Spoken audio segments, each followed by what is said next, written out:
I hope I'm vibing to actual music. You are. Yeah, I was. All right, good. Oh, bro, we got the old chat up again on the overlay. Yeah. Let me see if I can clear it. Yeah, no worries. Also, what's up, chat? If anyone's in here, I don't think anyone's in here. It's just us. But that's okay. Sometimes it's just us. Ah, there we go. We purged it. Nice. The purge. Oh, we got a YouTuber though. Oh, What's up, hey, YouTuber? what's up? What's up, AAA battery? Yo, thank you for coming through. We almost never, ever get YouTube chatters. So Guaranteed we've never had a first YouTube 100%. chat on a stream before, so you win that award. Congratulations. Thank you for being here, AAA battery. You're gonna show up in the overlay? Yeah, do you know anything about us? How did you find us? I've never seen you chat. I've never seen your comments and stuff. That's what I said last week? No. Get out of here, bro. You're crazy. No way. Yeah, no way. No way. You're trolling me right now. Or wait, did I say there was no YouTube chatters last week? To be honest, we do say that. Yeah. Bro, if you came through when we were playing Tarkov, it was completely scuffed. Like everything was busted, and whatever they did, like really just tanked the frame rate on my my dev machine. So I was able to like figure it out, get Tarkov running a little bit better, but not on the machine I stream from and all that. So I don't know. It was a struggle, so sorry about that. And if you were hanging out the whole time, thank you for hanging out with us. And my bad for missing you. Thank you for chatting. Really appreciate you. YouTube is pretty important to us. Stop me if I've said all this stuff. Some ship fishing game. Oh, you were there for when I was playing Billionaire. Okay, cool. Right on. Thank you. I really appreciate you coming back and chatting again. So you probably heard our little spiel about who we are. We're a game studio. And we only stream 4 hours a week total, so we stream 2 hours today, 2 hours tomorrow. Please stop me if I'm saying stuff you already know about us, and if you already know about us, awesome. Thank you. We love you. We appreciate you. We appreciate you hanging out with us on YouTube. We definitely get a lot more activity in the Twitch chat, so if you're ever feeling like you want to interact with other chatters, that tends to pop a little more. Yo, what's up, Adder? Yeah, so we got Adder over in our Twitch chat. He's a pretty cool guy. Yeah, we're going to make how would you describe it, Tony? Future Space VR RGB Penjamin? Yes, it was something like Future Space RGB VR Penjamin was the title. Yeah, that's how you would describe the thing that Tony's gonna try to make today. We had a couple of ideas. I've been trying to learn the modeling tools in Unreal, and I was like, I could do that, but I feel like that's going to be really boring and bother people. So, yeah, we're going to do UE5 particle effects. Tony's been like really, really just pounding on the visual effects stuff. His toolkit is getting very, very big and broad. Yeah, we can just jump right over to it. AAA battery, if you're talking, since we were talking about Billionaire, it's not normally like a weird fishing game. It was just the map I was playing on. It's mostly a... I'll do the bit for Brightside. It's a pachinko roguelike game. I said it like 4 or 5 times on last Thursday. So, Adder. So Tony's been cooking. He's been making some really cool stuff, and I feel like the hard part for us is we're trying to find the line between showing you guys what we're making and spoiling Hyperskate. There's a lot of really big ideas that I think are best served to the player if they don't know what it is before they go in. Granted, we're still small. I just don't want to... I guess it's tricky. We should probably just start showing more shit, get more buzz, but, that's probably my old, like, AAA habits of, like, don't tell anyone anything, because people are, constantly searching and data mining and all this other crap. No one's data mining us. We don't have a product out to data mine. One of our ideas, though, do benefit from some level of not knowing what's going on in. Yes. So I think it's really important for the player experience. Yeah. Well, they just have colored smoke already made. Okay. Oh, hell yeah, bro. A lot of these are like new updates. Interesting. What was that rainbow grid, dude? See that shit? It was up there. Rainbow grid. This one.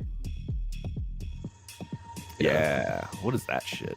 Grid It's location. I think it's just a Oh, okay. It's just a cool looking like a thumbnail. visualizer for like the grid is what gets used for neighbor grid and all sorts of stuff like that. So it's just a visualizer for that. I'm So tracking. I'm tracking.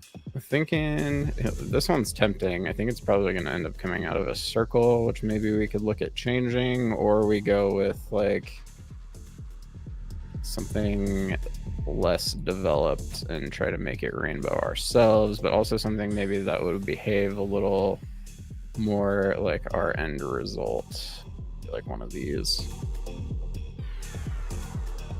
Let's see what this master emitter, yeah, probably what we should do. And Disregard my pile of hats, chat. Don't look over here. Hold on, how do I there we go. Don't look over there. Sorry, Tony, you were saying something and I was distracted by really my own saying anything. I was just shit. thinking out loud. Sweet. So we should get some smoke in here in a second, I think. Just taking a second.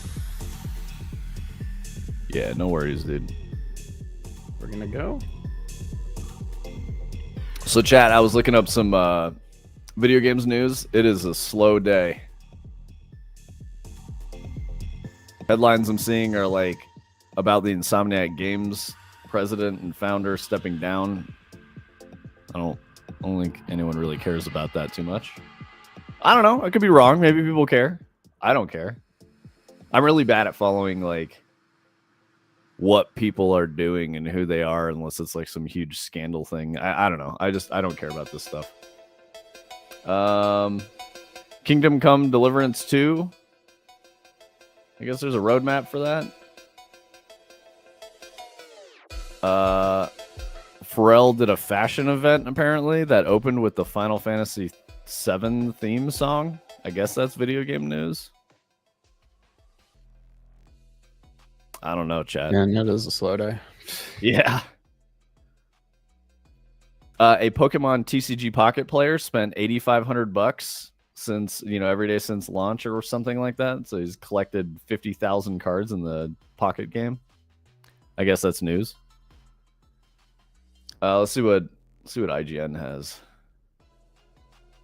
Anime news. Okay. Oh, Hyperlight Breaker. We've been hearing some mixed stuff about that. Yeah, I watched like the skill up review and stuff, and definitely, I don't know. Seems like IGN, maybe it could be improved, but also there is kind of some sentiment of like the formula here isn't good.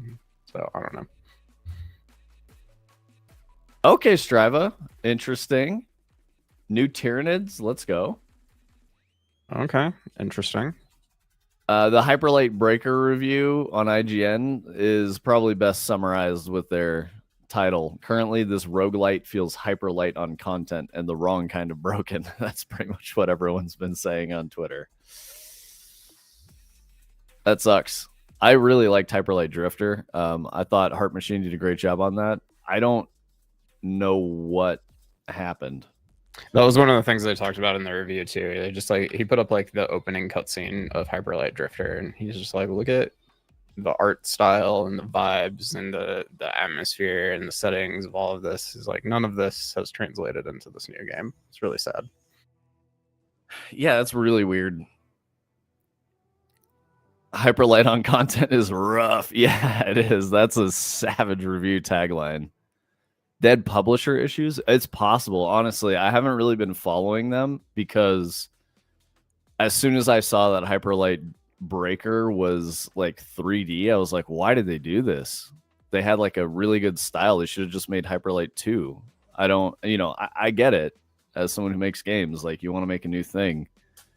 But like, if you're going with the same IP, you should probably be a little faithful to the original content. And I don't know. I think that's maybe misunderstanding their audience. I bet you if they had a publishing deal, I bet you the publisher felt the same way and was like, why are you making this? Why aren't you making the other thing?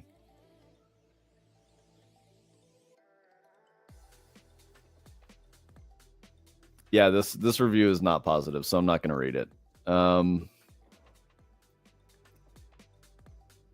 Let's see. There's some Mortal Kombat shit. IGN is a ugh. I'm not into any of this stuff they're talking about. Just like movie trailers. Dog, this ain't even video games. Okay, what else do we have? Let's see what Polygon is doing. Oh, they went through 3 publishers? Damn. Who went through 3 publishers? Heart Machine. Oh, okay. Yeah. Adder's saying that they went Gearbox, Take-Two, and then Arc. Yeah, that's tough, dude. That's really tough. Polygon is trying to spin the rumor mill about the Switch 2. I don't know why. No one knows anything. We saw like what 15-second video of it or some shit like that.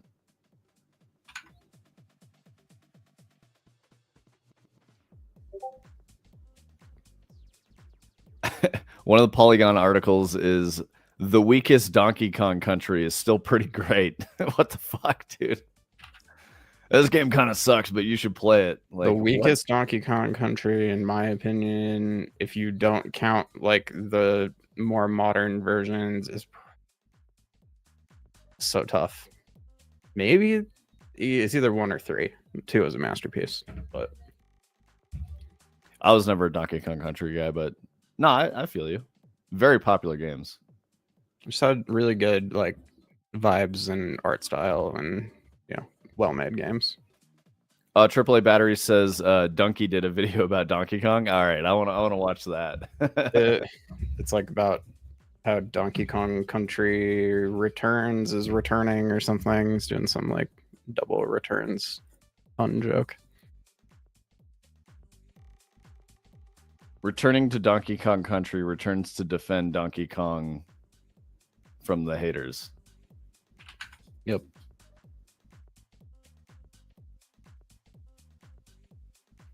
Chad, are you watching Beast Games? I'm not up on it. I missed like the last episode. I've been watching Philo, and I kind of have to imagine that the guy who made Lauren's Lure probably watched Silo or read the book, and that had to have been massively inspiring for that game. Yeah, for sure. I haven't gotten that far in the TV show, but it's been really good so far, and it definitely has some similar themes for sure. So. Dude, I hope there's full backwards compatibility on the Switch too. That'd be cool. They've said with the Switch 1 there is. Hell yeah.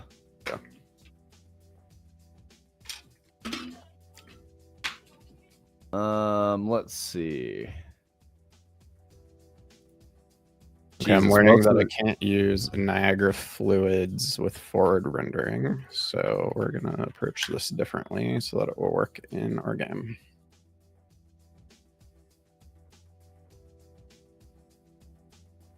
Tony, do I need to like watch this whole presentation? What are the interesting parts of this? The state of video gaming in 2025? Oh, I just kind of glanced through it. I couldn't really say. Yeah, it looks like it's a full presentation deck. Yeah. The last one was 2, but that one is 10 times longer than the last one I feel like we looked at. So yeah, it's the PowerPoint deck from Apillion, or I don't know how to pronounce that, but yeah. Matthew Ball's the author.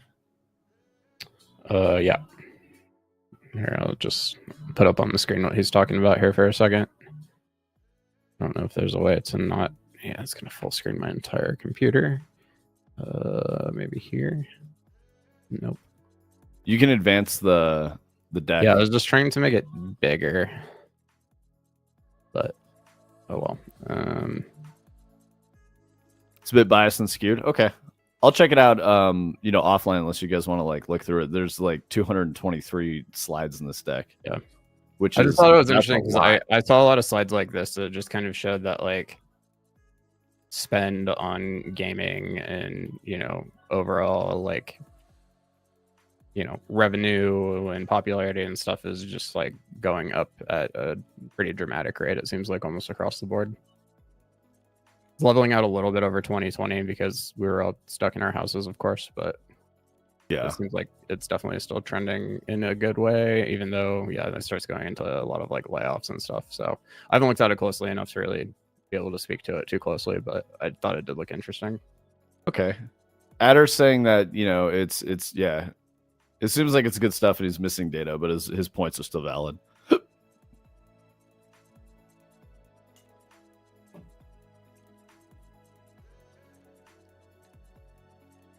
Mortal Kombat 1 rumors, I guess. Is that a new game that's coming? No, Mortal Kombat 1's been out. It's just like DLC news.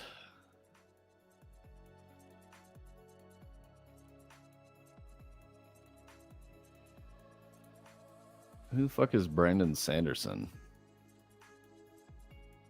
An author?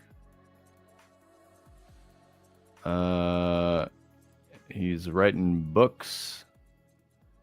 I guess this news is that he's saying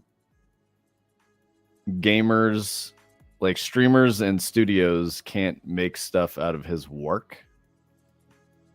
Of Brandon Sanderson? Yeah. Do you know this guy? What did he write? The name's familiar. They didn't even fucking mention. I feel like this is the one that I was asking you about recently. Oh, Mistborn.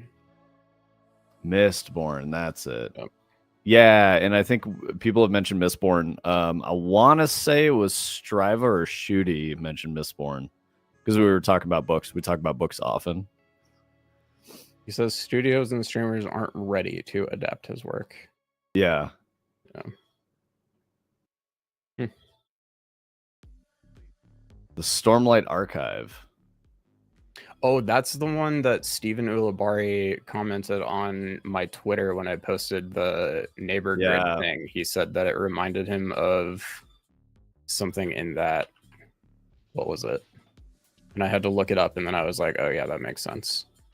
Oh, my bad, Strava.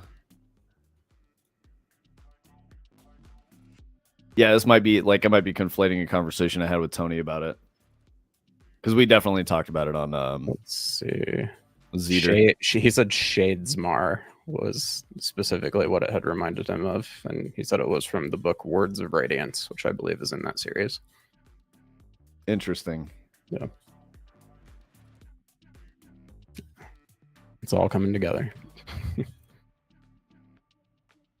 Yeah, this is just like an interview, I guess, that he did with someone. I don't know.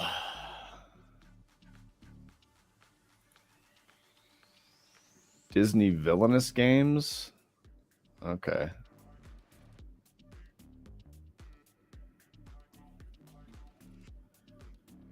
I don't care about any of that. They're putting Hank Hill in Fortnite. Hank Hill's in Fortnite? Yo, I'm playing Fortnite. Yeah, soon. That's amazing. I like that. That makes me happy. King of the Hill is one of my most favorite things. They're putting Rocket League in Marvel Rivals. Okay. What else did I see? He doesn't say damn it, Striva. He says dang it. Dang it, Bobby. Yeah, damn it would be too uncouth for Hank Hill. Yeah, he doesn't swear. No. What the heck? Be offensive against Texas or something.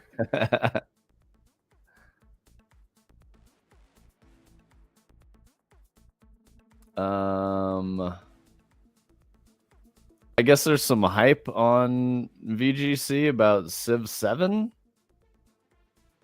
I don't know about that.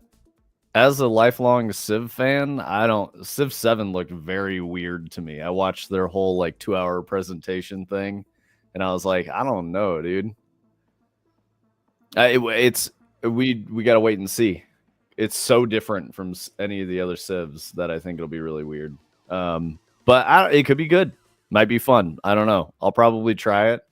but that's one of those things where I gotta wait. Monster Hunter soon, I hope.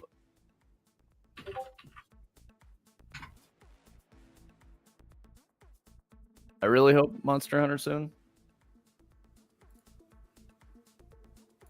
I'm pretty sure it's soon. It's like next month or some shit.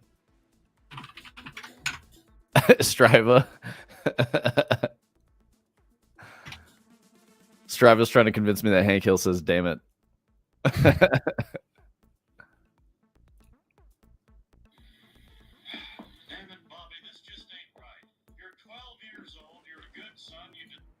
I mean that was a different episode, Striva.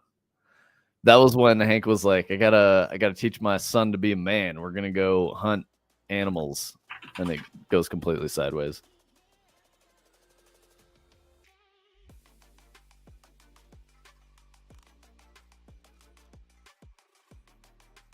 So AAA battery, I'm wondering if you're still around, how you found us, and what, like, how did you find us on YouTube? Did you just get like served a video or something, or and then you followed? Did you find us from like Twitch or something? Any social media? Very curious about all of that.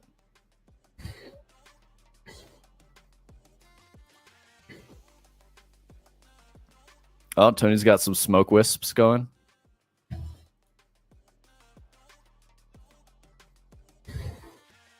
Wait, there's a Sonic the Hedgehog 4 movie? What the fuck? Like, it got confirmed after the last one did well. I think I've seen the first two. I literally don't remember them. I haven't seen any of them yet, but people keep saying they're so good. I need to watch them, apparently. Oh, sorry, AAA. I gave you several options. Was it that you got served a video from us and then you just started watching because you're like, oh, this is kind of cool? Is that how it goes? Or is it like all of the things I said?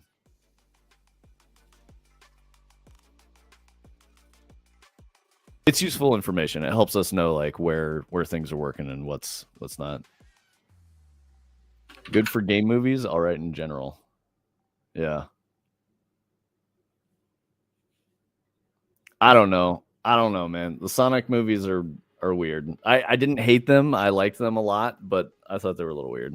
For somebody who's seen both, what's better, the Sonic movies or the Mario movie?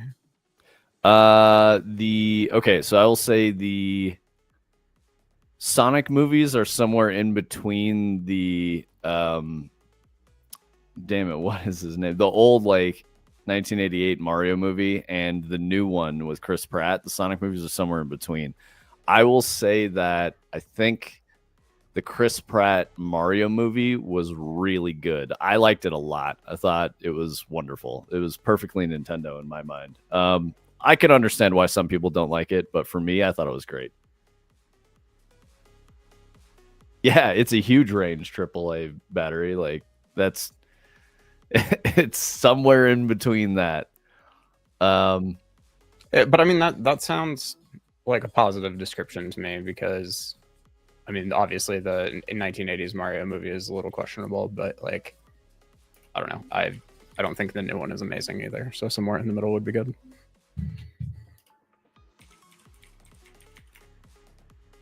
Super Mario Bros. I cannot remember the guy's fucking name. Who famously Bob Hoskins. There we go. Jesus Christ.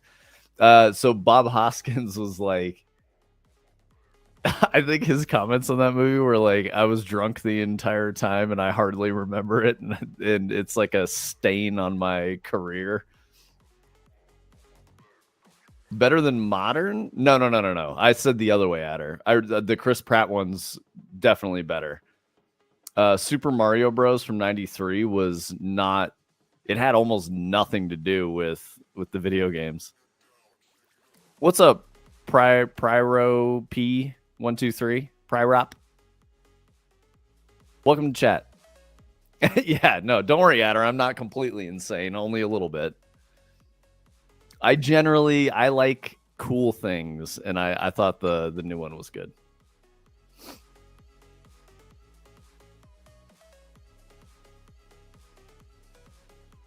But yeah, Bob Hoskins, like all the actors in the 93 film were like, why did we do this?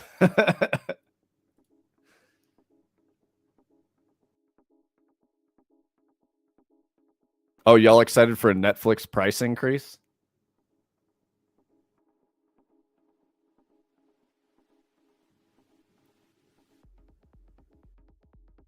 I'm not. Why did they do this? Oh, we had a boom of viewers. We're going to go ahead and jack the prices up.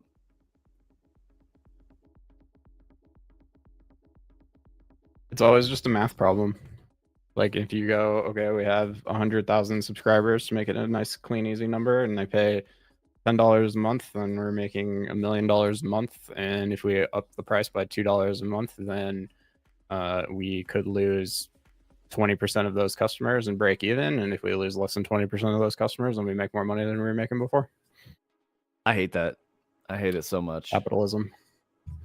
I mean, yeah, but they don't have to do that. That's a choice that they made. True. I think that's why I always like say, you know, it's especially true in the you know, games industry and being a gamer and how you choose to spend your money. But like we need to be more careful as consumers and not just buy shit, because that's the only thing that changes it. So, you know, the only way Netflix understands maybe they shouldn't raise prices is if people just leave. And then they'll be like, oh, we fucked up. We're going to lower prices again. Unfortunately, there's probably way too many normies who are like, you know, watching shit on Netflix all the time. And they'll be like, what? $2? All right, whatever. Well, and that can apply to like companies that are privately owned and that have like strong leadership and stuff. But if you start to talk about companies that have like a lot of outside investment and boards of directors and stuff who are, you know, effectively only motivated by ensuring that they recoup their investment, then you start making decisions that don't even necessarily make business sense or like treat your customers well or anything like that, because you're just more concerned with like that investor return than anything else. Yeah, and you're totally right on that. It's really unfortunate. Yeah, it's just a reality of it. Yep.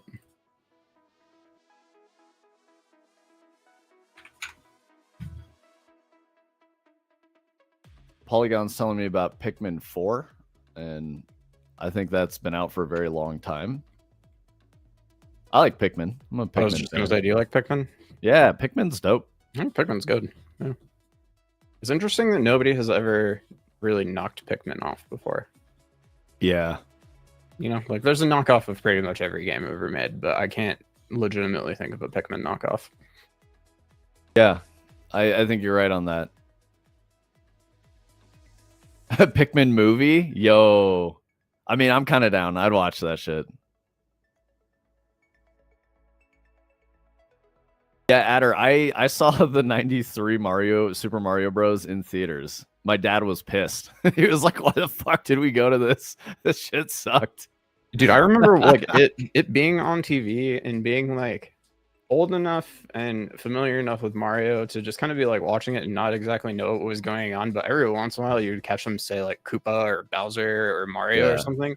And I just sat there as a kid being like, there is no way this is a Mario thing. And then, you know, get to the end and the credits say it or something. I was just like, that is the weirdest thing I've ever seen. And yep.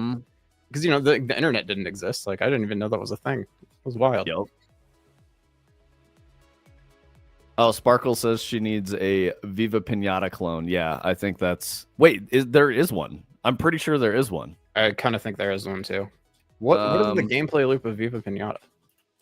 You, like, catch pinatas and, like, it's almost like Pokemon a little bit. And you, like, breed them and make new pinatas and stuff and collect pinatas. I think it's this Return to Paradise one, right? Yeah, Viva Pinata fan game. I had heard about this. Oh, she's correcting me. You attract them. You don't catch them. Got it. Oh, with your garden features. So you upgrade the garden, make the garden really nice. Bad,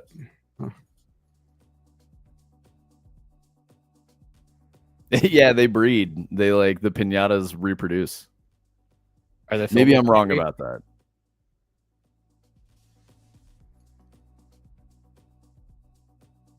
You said Return to Paradise, Tony?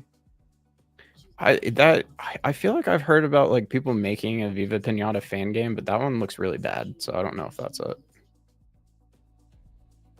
Okay, so Reddit is saying the closest, so nothing is really like Viva Pinata, but I guess the consensus of players who enjoy those things are Bug Snacks, Ooblets, and Slime Rancher. Bug Snacks, that's what Bug Snacks is good. I liked Bug Snacks. I think Sparkle liked Bug Snacks too. She says the pinatas do a love dance. I mean, like, yeah.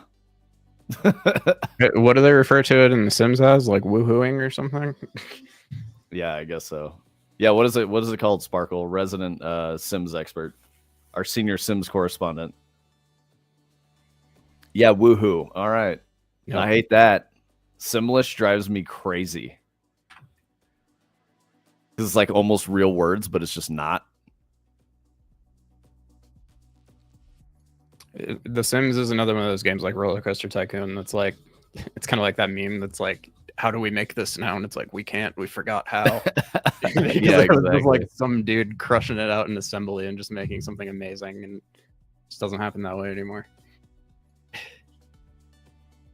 Yeah, one of my friends will always quote Simlish, and it makes me freak out. Because yeah, like the reason I said that is because the Simlish is like, if I remember correctly, it's like a legitimate language, and they're actually like saying things, and it like is gibberish, but it has like a pattern and meaning behind it or something. And this guy just kind of like arbitrarily made it up as just like a little part of this like thing that he was making for fun, and it became what it is now.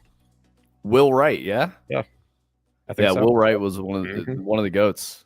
Yep, dude made some of the coolest shit. You know, we just forget Spore exists, but you know, but he made like SimCity and stuff too, right? Yeah. Spore was like what he believed was his opus, and Spore was not good. I did see a discussion the other day about like, why don't we get city builders anymore when it seems like you could do it better now than you ever could have in the past? It's really interesting. What about Skylines? Is it Skylines stuff? Well, a lot of people, the discussion was that Skylines isn't what people who are like really into SimCity want, because it kind of like dumbs everything down and makes it a little too streamlined and easy, and you're not really like, I don't know, you don't have to like manage every single utility and all of this stuff, and some people want that. And just and they also point out there like, and Skylines is, you know, as feature rich as like SimCity 2000 minus like a bunch of stuff, and you know, it's 2025, like we could be doing better. So yeah, I guess it makes sense. Skylines isn't really like stuck for me. I played a little bit of it and made some stuff, but I don't know. It didn't really capture me. Yeah. Like the water management was what drove me more crazy than anything else.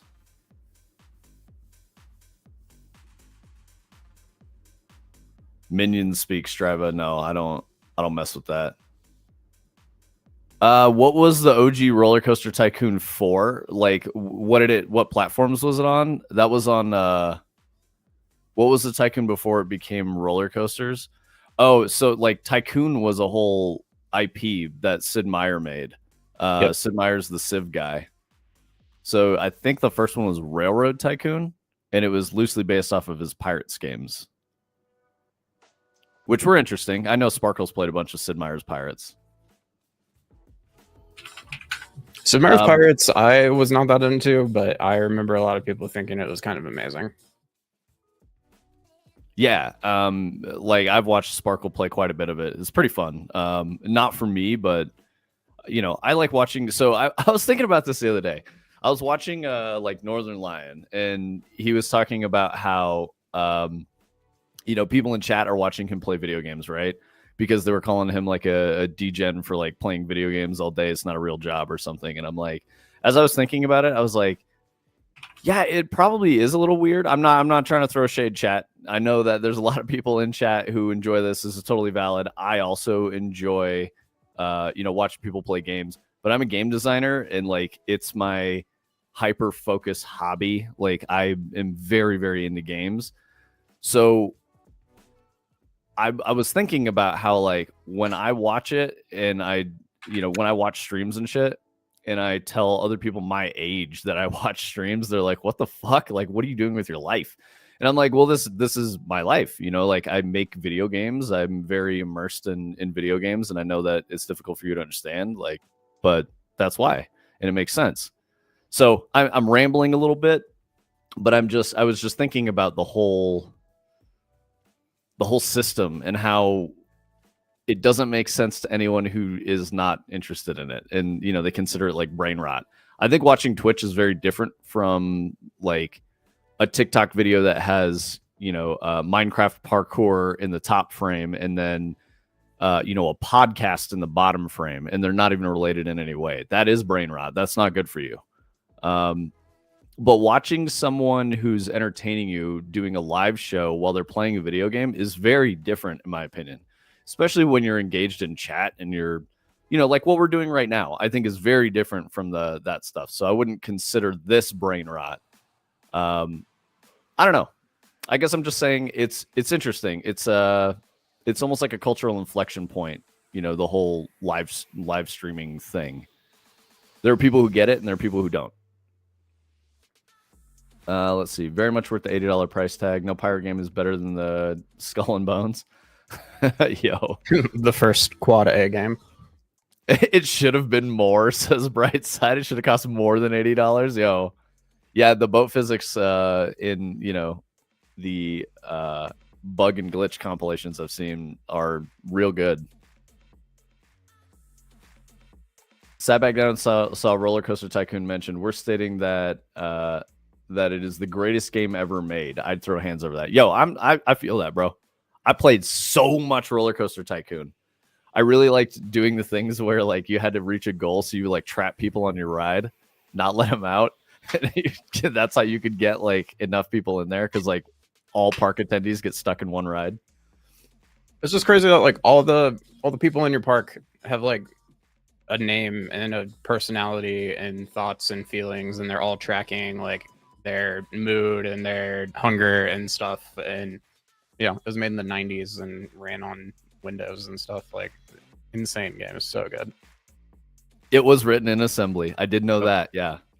If you guys are interested, watch that YouTube video I linked in the chat. It is really cool, and it talks about everything that we're talking about, and it shows a lot of the stuff, and just kind of goes into why it's not around anymore is another kind of interesting part of it, because he kind of got bored of working on it and teamed up with Atari and let them take it over, and then I don't think they did a very good job. I think most people will agree with that, and then he kind of wanted nothing to do with it after that.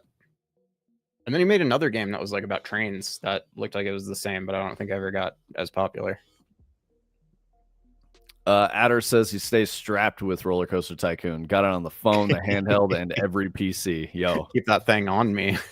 Yo, Prismatic Dev, thank you for the raid. Sorry, Prismatica. I fucked your name up so holy so shit, bad. really? I'm so sorry. Thank you so much for the raid. Thank you. We were just talking about you. We were watching you before. Thank you so much. Yeah, huge fan. What's up, Krovia? Yeah, that's so awesome. We okay, guys, Raiders. We are a game studio. We're called Fractal Grove. Tony and I are the co-founders. We do our little Twitch stream here. We only do 4 hours a week. Tuesdays or Wednesdays, sorry, geez. Wednesdays, we go over like how to use tools, what to make, all that stuff. So right now, what we're making is a future space RGB VR penjamin. So Hyperskate is a game that you can play in PC VR. Let me drop some links for you guys. We've got a trailer up for yeah, no worries, Prismatica. Thank you so much. The dev is going great. Yeah, thank you so much. Yeah, thank you for lurking, and thank you for the raid. I was watching right before we went live. The ball stuff you've been doing is really interesting. The serendipity. Thank you so much. We definitely lurk in your chat. We haven't, come through a ton of times or chatted, but yeah, thank you. So we're making a game called Hyperskate. We are a game studio. We started about a year and a half ago. We started live streaming a year ago. The whole reason we started the live stream is because I was on the investor trail for like the first, half a year, 8 months or something of that when we went full-time working on Fractal Grove. It was a nightmare trying to secure funding in 2023. So 24 in January, I was like, I pitched to the team and, Tony, I was like, hey, what do you think if we just start doing a live stream and we focus on, teaching people how to use UE, talking about game design best practices, all of that. A little bit about us. I've been a game designer for like 12, going on 14 years or something like that. Biggest games, I've worked on all kinds of stuff from mobile to AAA. I worked on Destiny 2 for about 5 years.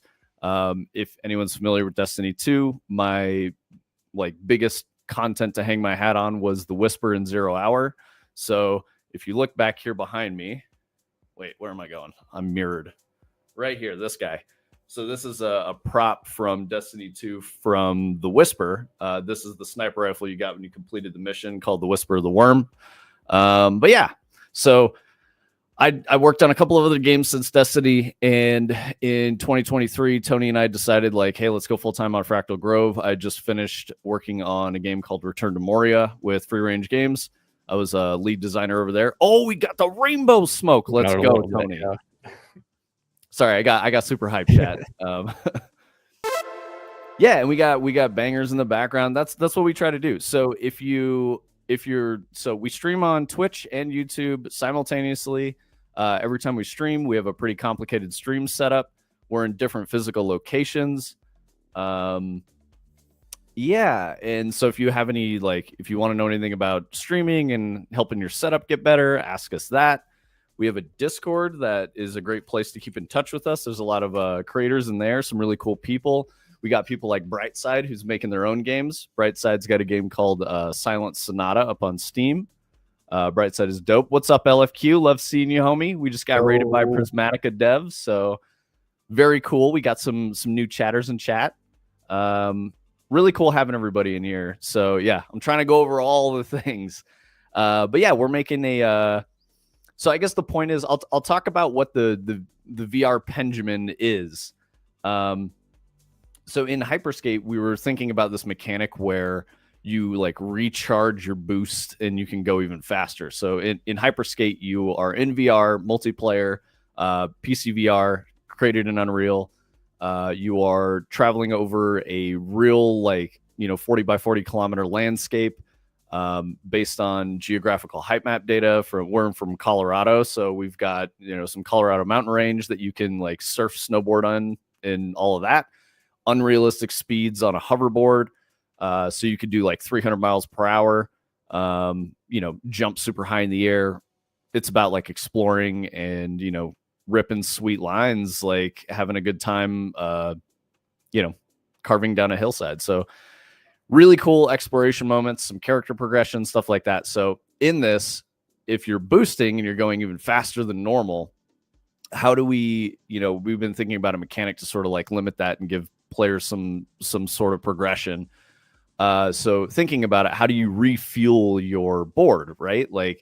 So we both like the idea, a part of hitting the slopes and snowboarding and stuff like that is, you might take a little rip of the penjamin at the top of the run. So we were like, hey, that could be a cool crossover for how to refuel your board. So imagine you've got this fuel tank, right? And you're, some sort of a synthetic being, right? So how would you refuel? Well, you might hit the penjamin, blow out some rainbow smoke clouds, and keep ripping. So yeah, that's kind of the mechanic we were talking about here. I'm trying not to spoil too much. We're trying to keep there's a lot of really cool shit, but you have to, toe the line between telling you guys too much about it and ruining it for people who are going to play it for the first time. So we're trying to keep some things a little bit secret and hidden, but also show you guys what we're doing, how we're doing it, and help you learn some things. Yeah, so that's kind of it. We've got a Discord. Everyone's really cool in there. Please come join that. That'll be the best way to keep in touch with us. We will help you work on your projects if you have Unreal help that you need. Check out our trailer for Hyperskate. It's at the top of our link tree. Please follow us on the socials. The most important things for us are YouTube subs right now. We're under 300 away from monetizing YouTube. And because we've been making content for a year, we have a ton of YouTube videos. Our biggest hits have usually been stuff based around Destiny. We haven't done anything about Destiny for a long time. They brought back the Whisper and 0 Hour submissions that I made, like 6 years ago at this point. But they brought those back, so we did a little bit of like a dev diary. I was talking about time, my time developing those and what that was like. So we've got those up on our YouTube. If you ever want to catch those VODs and you're curious about the creative process, it was, there's a couple really long form interviews. I want to say there's about like 2 hours of me chatting with a really cool dude that I met working on Destiny called Old Man Mikowski. He's a content creator as well. I think he's moved over to the Halo scene. He's been doing a lot of HCS commentating and stuff like that. So he's a really cool dude. Really love the homie Hunter. He's a very cool guy. So yeah, follow him too if you guys are interested. If you like Halo content, Old Man Mikowski on Twitter, and he also streams on Twitch. I don't think he has a fixed schedule. He's kind of hit and miss, but yeah, Hellcat. We do a lot of stuff with fractals. Sorry to just get to you. I just wanted to give everyone the rundown on who we are and what we do. Yeah, we make a lot of cool fractal stuff. Up on our VODs, we made a fractal Yule log in Unreal last year that we put up for the holidays, which is pretty cool. Yeah, we really like fractal stuff. So the idea for the name was that nature and math are very related to each other, and we like the idea of a grove, of plants and trees that are fractals. Trees are fractals anyway. But yeah, we just saw a tie in there. We like the name. And when you're picking a name for a business or a studio or something like that, that is sort of establishing a brand, you basically have to compromise on like what you don't hate. And we went through probably like 15 names, and neither of us really liked any of the suggestions until we like stewed on Fractal Grove for a couple of days. And we were like, that's it. Fucking send it. We're going. Yeah. And then we got, a bunch of branding done, built a website and other stuff to show like, this is what we look like and this is who we are. So yeah, that's what we got there.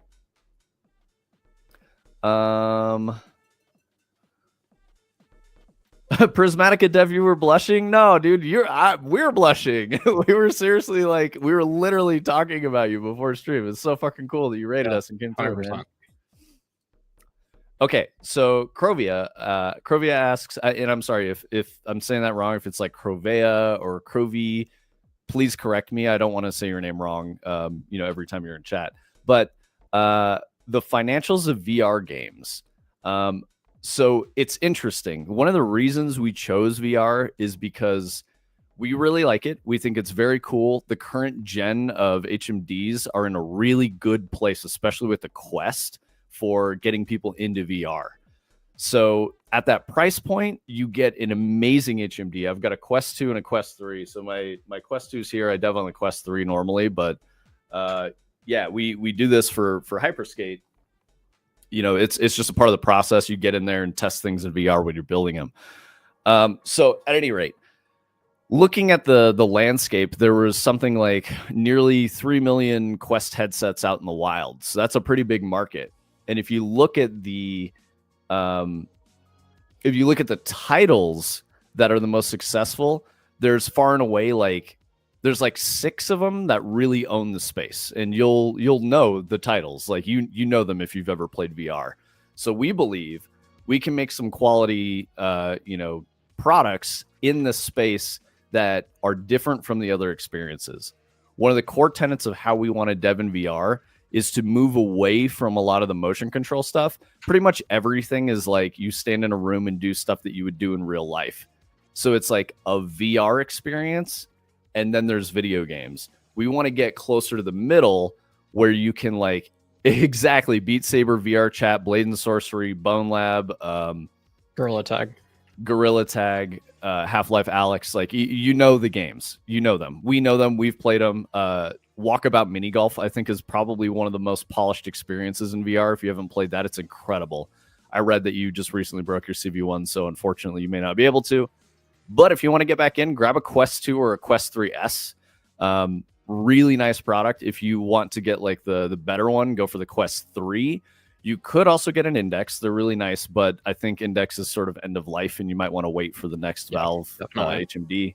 So at any rate, don't go Apple Vision Pro. It's not really a gaming machine. We've got one of those too, and it's cool. It's neat. But I don't see anyone who makes games deving for Apple Vision Pro with any sincerity, at least for a couple of years. So all that being said, there's a really big market. There's a lot of people with these platforms.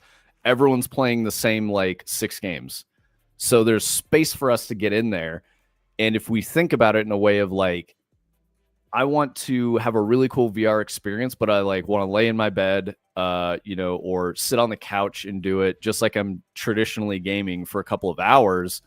That's a core tenet of our experiences. So what I mean is, let's eschew some motion controls. VR prop hunt, that's a good idea, Striva. That'd be really cool. Maybe we could probably add like a prop hunt mode to Hyperskate. I think it would tie in really well, to be honest, especially in multiplayer. So that could be really cool. But yeah, so the goal is, and the controls that we have for Hyperskate are a mix of gamepad controls. So you got your your little dealy guys here. You got your thumbsticks and all that. So it's a mix of button faces, triggers, and control sticks to move your player character around, and head controls. So like where you turn your head, like where you look, influences the direction of your character, and that works really well for comfort.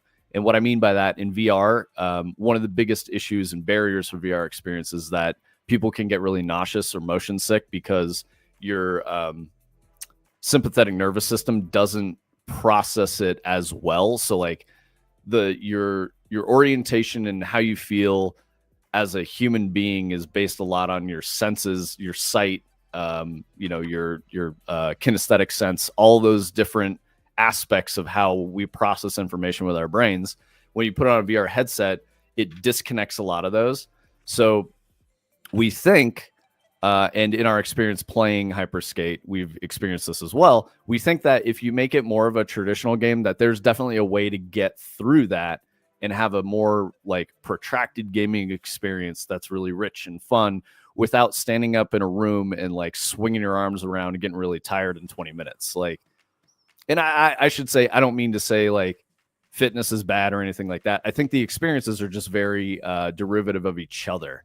There's pretty much everything works that way in VR. So trying to find a new way to do it without making it like I'm standing inside of a movie doing a point and click adventure with like picking up, a bottle or some toothpaste or whatever the fuck. Like, we're doing different things and it works. We've had some community members hop in. Oh, so here's another thing.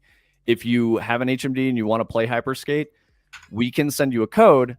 The only thing we ask, though, is that you sub to YouTube, you sub to Twitch, and you're in our Discord, because that helps us track who has a key and where those keys are going. And then we can play with you because we have a way to connect and chat with you. So that'd be really fun. And it would help us out a lot. Obviously, like QA is a part of it. We don't necessarily want you guys to be doing QA. I'm more interested in the player experience. So if you're like, oh, when I was playing Hyperskate and I had this moment, you tell me a little story about what you really enjoyed or what you really didn't enjoy. That's very valuable for the game design process. So yeah, let us know if you guys are interested and you join the Discord and all that, and you're hanging out. Yeah, and no rush. We'll be here. We've been doing this. I think we've missed like maybe a total of 1 week of streams or something like that, a week and a half, something like that. But yeah, what's up, Omni? Another really cool community member, Omni. Omni is a dope dude. Dabbles in a lot of things, some electrical engineering, lots of software dev. Yeah, we've got a lot of really cool people, very helpful, friendly community. So yeah, that's us. Yeah, and we've been really enjoying it. The community support is really awesome. And I would much rather be directly connected to you guys, the consumers who are buying our games and products, than like going through publishing and all that. Yes, it is risky for us to put our faces out here and be on stream and chatting with gamers, right? Like, a couple people in chat can identify with that. Dude, what is wrong with your leg, bro? Why he like that? Yo, he got one bird leg. But yeah, LFQ says nice leg, bro. Amazing. Dude, what did you do? I don't know. I clearly haven't opened Mania in a while. But yeah, so I don't know what I was saying. I was just kind of rambling about some shit, but it's really cool to see you guys here. I'm very excited. So, yeah, I'd rather be connected with you guys directly, chat with you guys. And if you think about the way a lot of bigger studios do this, and I'm leaning on my AAA experience. I participated in several live streams while at Bungie, with 100,000 people in chat, and did charity drives and all kinds of stuff like that. Did a talk at GCX, or it was called Guardian Con at the time, but I did a talk at GCX about my work on Destiny for like 2 hours, a design ride along in front of like a live crowd of 5,000 people or something like that. It was crazy. So I enjoy that aspect of making games. I think there's currently an adversarial, unhealthy relationship between gamers and game creators. And I think that we can do something different. We can put ourselves out there. We're small now, at least with our social media presence and our stream presence and our community size. So now's kind of the best time to be a part of it. As we get bigger, obviously that's going to get crazier. We're going to get some more, insane people in chat, but that's just the way it goes. We'll grow. You guys will grow with us, and it'll be awesome. So, yeah, that's our thing. So today we're making the Future Space RGB VR penjamin. Oh, my Don't Starve beanie, the winter hat, bro. Insane is relative. Absolutely. I'm with you on that. I'm trying to find the middle road between game developer who is very frustrated by gamers for hot takes and not understanding the game design process, and gamers who don't understand the game design process but have very valid opinions about where the experience is falling down and what they don't like about the thing that they love and how they would really like to see it improve because it makes them happier and they enjoy the experience more. So trying to find that middle ground, I think that's a part of the stream, is showing you guys how games get made, and so that it kind of like it helps you guys understand like where we're coming from. I think a lot of that disconnect is like there's a lot of secrecy at bigger studios with bigger projects because marketing really matters. We're much smaller, so we want to be more transparent. We want to be here with you guys, connecting through the process and just keeping that going. We're also aiming at not a, and I don't mean this in a derogatory way or with any acrimony, but the staying away from like a 2D pixel art, indie game, right? Like there's so many of those. We don't want to make that. We want to take a swing at AAA. We think that the industry and the tools are in a place now that it's possible, and we know it's possible. You've seen huge success out of indie studios like, damn it, I can't remember the name of the studio that did Pal World, but Pal World, great example. Yeah, so we think there's time. There's time for us to get out there. So that's what we're doing. Tony's making the penjamin look really dope. Yeah, we'll do 5A. Let's go. There you go. Yeah. So yeah, in the pipeline, we've got a couple VR projects that we're working on. We're really all in on Hyperskate. That's probably going to be that will be the first thing that we ship. We've committed to shipping in 2025. So this year, you'll see Hyperskate come out. Our goal is to make these games, establish our presence, and then move over to eventually we have this flat game that we've wanted to make for a very long time. So third-person action shooter. Obviously, that doesn't tell you guys very much. Those are a dime a dozen, made by AAA, but I think I can make a better one. Just based off of my experience and what I've done, making big bets in the Destiny franchise with huge secret missions and stuff. I'm confident that I've got the vision, So and Tony believes too.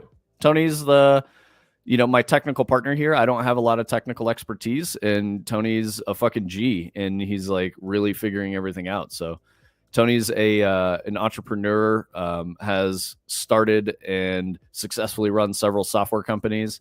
So games are a little bit newer for him. But, I'm teaching him everything that I know from my experience, about 15 years making games now. It's somewhere between like 10 and 15. I don't know. But definitely over 10. Time is strange. Dude, this is dope. That might be like in your eyeballs. So annoying. Oh yeah, right now I'm just trying to test if I can get it to like collide with his head, basically. And, I see. You know, not get cut off because it was getting cut off before. Because yeah, it's gonna have to be something where like I kind of started setting it up here, but I have like a velocity that's controllable. So it would be like when you initially blow out, you're probably like here or like here, and then it like goes down to about there over like a second or something like that. You know, if we're just talking about like the actual physical process of what it looks like. So okay, I got you. Yeah, bright side. So I was saying the whole reason for this is like we're from Colorado, you know, we've done a lot of mountain sports, snowboarding and whatnot. And my experience, back in the day is like I'd be at the top of a run, like smoke a cigarette, or whatever on the lift. Like it's just kind of a part of it. You've got a little bit of downtime before you hit a sweet run and go off some sick jumps and do some tricks and stuff. So if you guys want to see Vince and I just kind of like giddy like little children, go back and find the VOD where we were playing Into the Radius and VR and learn that we could smoke cigarettes. And that was kind of what we were like, okay, we have to put that in our game too.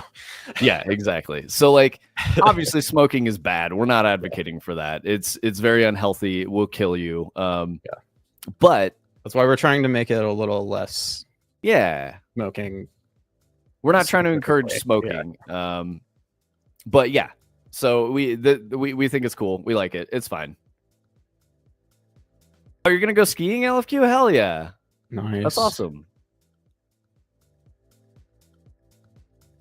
But yeah, so the mechanic bright side is imagine you're on your hoverboard and you're like hauling ass and you're running out of boost, so you hit the VR penjamin and that restores your boost. That's why we're doing this. And we want to make it like cool rainbow effects, have different kinds of penjamins, think like a little bit of Roadhog from Overwatch.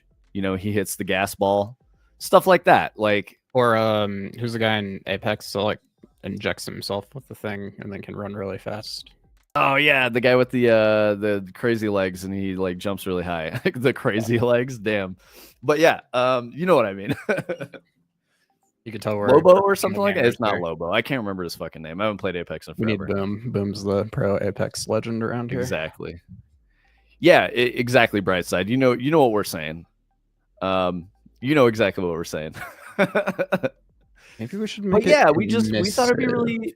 We want the vibes, like, and the vibes are there in Hyperscape, which is the cool part. The whole reason why we decided to go down this road is because Tony is really excited about, or I guess just very much enjoys Jet Island, which is a much older VR game. And he was like, I want to see if I can just make the player controller in that. He did that. And then he's like, I wonder if I can like grab Google Height Map data and turn it into a 3D mesh. And that worked too. And then he's like, I wonder if we can do multiplayer. And then we just started playing it. We were like, this is fucking good. And so we've been iterating on it over time and making some cool stuff. And I wrote a whole story for it, outlining the experience and like what you're going to do. I really don't want to get into those details because I think that it's better if you guys just play it and enjoy it the first time. I will absolutely talk about all this stuff after the game comes out. Just to give you guys an idea of the process, talk about all those things. But I don't want to spoil it ahead of time. Yeah, I love storytelling, writing, and you should expect that while we're describing this as like a Steep or Riders Republic or like SSX Tricky in VR with multiplayer, it's also got some Metroidvania exploration components to it, set in like a rich sci-fi future universe. So that is what you should expect. And again, if you want to play Hyperscape with us, we've had a couple people come through. Omni is one. Burnout has played with us as well. I'm trying to think. There's like 3 or 4 other people that just haven't been around for a few months in chat. But yeah, we've. Oh shit! Oh, we hitting the sound clips, bro.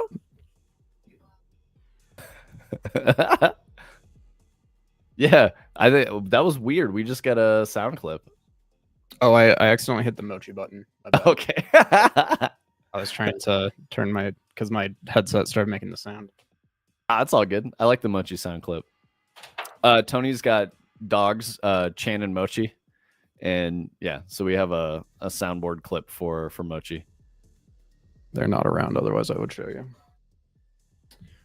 Okay, let's see if this will just start up real quick here. Literally LFQ. That's what Chan looks like. He's one of those sheebs. 100%. And Mochi is a darker colored sheeb. He's like the black and tan. Wait, is it tan? Black and white. Yeah, he's black and white and then tan black and white. Tan right? and white. Yeah. Yeah. Okay. Yeah, I'll just yell and see if one will come. Dogs. One of them is going to show up here in a second. I hope it's Chan. I like Mochi too. Chan's faster. Hey, come here.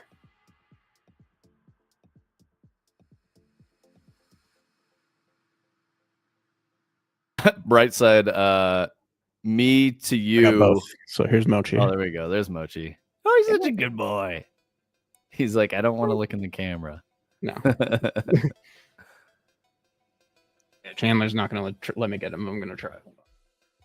Yeah, bright side, the mannequin there in the T pose with the rainbow smoke coming out of his face. Me to you at the slopes when we're about to go down a terrain park, double black diamond. What's up, bro?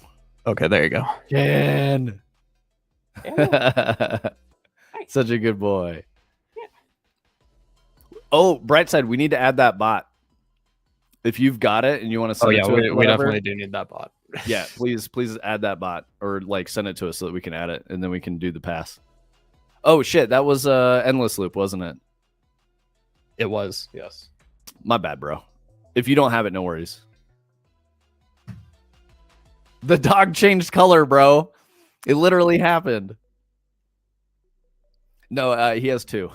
he has a tan one and a black one. It's Mochi and Chandler.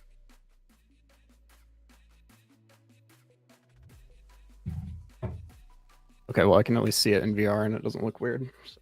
Nice.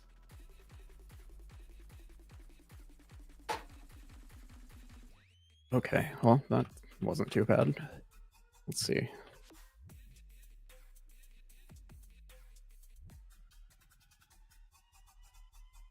Yeah, another thing, chat. For the stream, we're just trying to be real people, you know? We're not trying to be like, I don't know. I feel like a lot of communications that come out of game studios are like very overwrought, and there's a lot of like inoffensive language, a lot of words that don't mean anything. So we're just trying to be real. I think there's a lot of that missing. People, I don't think that's true. LFQ, you're a social butterfly on social media, so yeah, you like people and people like you, bro. All right, well, that only took half the stream, so I think hell yeah, I might work on modeling the player workshop hub thing you're talking about then, unless there's something else that you think would be interesting. You get it on a key press so that it does like, oh, like build the blowout. Yeah. Okay, let's see. That's a good idea.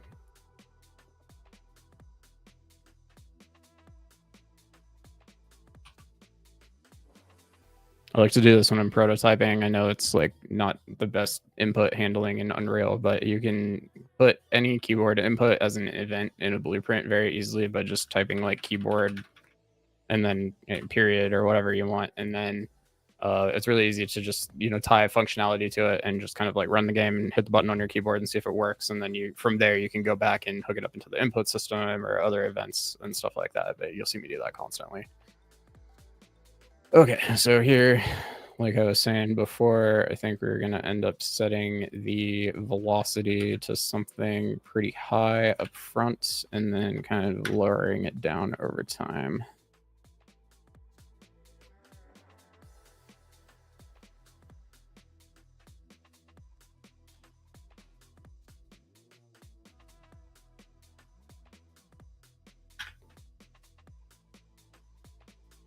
So I think we'll go, I don't know, we'll go 1,000 to to start with. That's going to be pretty intense.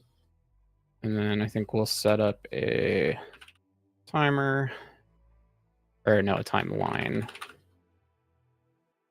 This will just be exhale. How about? We're going to go in there. We'll have it be, I don't know, how long is an exhale? 3 seconds? Yeah. Okay. I also realized I missed one of Strava's questions. Speaking of hoverboard, any Back to the Future reference? I think that's a tricky one because, like, we've talked about a marketing line of our hoverboards work on water. Yeah. Yeah. Well, also, you know, is Back to the Future too dated now? You know, is it going to, like... Okay, I'll say this. I think a really good example that made no sense to me. I love this game. We've played a ton of it in VR, but Walkabout Mini Golf, they did an expansion that was like Graceland and Elvis. And I'm like, who the fuck like, Elvis has been gone for a very long time. It's very, very strange. Oh, I see what you're saying, LFQ. Yeah. The like Mattel hoverboard, we could absolutely put that in the game. Yeah. And I see no reason why we wouldn't. The idea is that every player can customize their appearance, tune their board, you know, male or female silhouette. You could be a robot, you know, genderless robot, totally fine. You could be the Silver Surfer. You can change okay, so one of the things that's really important because the environment is so big is you have a trail behind you. So that makes it much easier when we're playing together to be able to see where the other players are, because you see this like trail moving down a mountain and you're like, oh, that's sick. And then you go skate over there and go find them. So you could change your trail colors. You could change, you know, we have sparks when you're on the ground. We have like a rainbow ribbon when you're in the air. So you could change those and make them look different ways. I mean, we could get even as crazy as making your player character a cloud of particles, right? Like, so there's a bunch of really cool stuff that we want to do to give players expression for how they look. So imagine a little bit of like how Fortnite has, you know, 900 different characters that you can play as, but it's still the same game. So we want to. We haven't talked about microtransactions, but we don't think that they would be because that's not a part of the pricing model. Yeah, it's just more like stuff you can get by playing the game. Yeah, unlocks. We like that a lot more. We want to sell Hyperskate as a premium game up front without microtransactions. I think microtransactions are kind of gross, especially in a premium game. So if you sell someone a game and then you say, hey, for another $5 you can buy this cool hat, like, I don't like that. I think it's kind of scummy. Yeah, I know, Strava, right? Yeah, earn cool cosmetics by playing the game and discovering them. That's what we want to aim for. We really want to give you a sense of pride and accomplishment, you know? Yeah. And we want you to have a complete experience when you purchase a game. We don't want to do a live service. You're going to be playing this forever. We're going to always be changing the game. We don't want to do any of that. Currency system that you unlock when doing certain tasks. We haven't talked about that. As a game designer, I think designing a currency system is not fun. And I don't know that it lends a lot to the player experience, especially in a game like this where it's not core to, you know, the vibe of Hyperskate is exploring and just like ripping, having a really like good Metroidvania run. is probably closer. Like you don't have currency in a game like that. You're finding something in one area that allows you to get into another, and we're definitely going to be doing stuff like that. Exactly. So in lieu of like a shop where you go buy your different upgrades, that might change. We might not be able to create enough exploration content to allow for that. So there could be a shop later and you get some currency, but I doubt it. I don't think it's fun. I don't like building stuff like that. Yeah, unlockables for getting to new areas. 100%. That's definitely more what we want to do. So imagine you head over to an area that we've been calling Front Peak. You've unlocked Front Peak. You can potentially fast travel over to Front Peak because the map is so big. It literally, so I set up player containment, which is just some colliders to keep the players in the map, and skating around the edge of the map to make sure the player containment didn't have holes in it took me over 40 minutes at 300 miles per hour just to skate around like 70% of the perimeter of the map. So being that big, fast travel might be really important. Otherwise, we give you like a rechargeable penjamin so that you can rip even faster. But I feel like fast traveling for the sake of multiplayer is probably the right way to go. So that being said, you fast travel over to Front Peak. When you are, when you spawn in or whatever, when you get to Front Peak, there might be something you interact with that gives you the choice of challenge you want to do. So there might be 15 different runs on Front Peak, and you could do a race, you could do a time trial, you could do a slalom. All of these are unlocked through exploring the game. So that's why we say there's a little bit of a tie-in to like Steep or Riders Republic, is because you do that in those games. But our game is sci-fi. It's not, it's different. It's not like an outdoor sports game. It's more like, it's a different thing. Yeah, I'm glad you're answering those questions, Tony. Oh yeah, so I was just letting you talk, but yeah, I really want to avoid having to host servers ourselves, because you see how that ends eventually for every game ever made. Steam Cloud offers a lot of stuff where, the same way you can back up your saves, developers can actually just like save stuff up there that can be used in the games. I've been trying to look into it since we're gonna have like race courses and stuff, we want to have leaderboards, and that obviously needs to be something that syncs across the internet. We don't want to have to build and host the infrastructure for that, but Steam has a lot of stuff in place for that. So I'm hoping to kind of be able to tie a lot of this stuff into that system so that we don't have to host servers basically, or have any sort of like real online connectivity. So all that stuff's still kind of in dev, but I've looked into it quite a bit over time.